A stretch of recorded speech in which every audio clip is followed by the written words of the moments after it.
చెప్తున్నాడు. ఏంటో తెలుసా అమ్మా? అలాగనే వృద్ధ స్త్రీలు, అబ్బా, వృద్ధ స్త్రీలు ఎలా ఉండకూడదు? ఎట్లా ఉన్నారంటే ఇక్కడ చెప్తున్నారు, అలాగనే వృద్ధ స్త్రీలు కొండెగత్తెలను,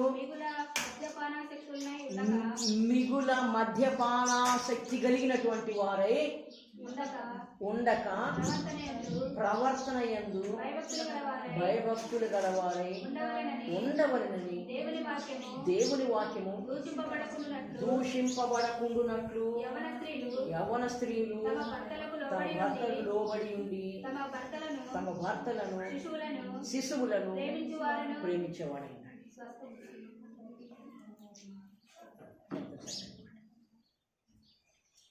వృద్ధ స్త్రీలేమో కొండెగత్తెలు కాకూడదు,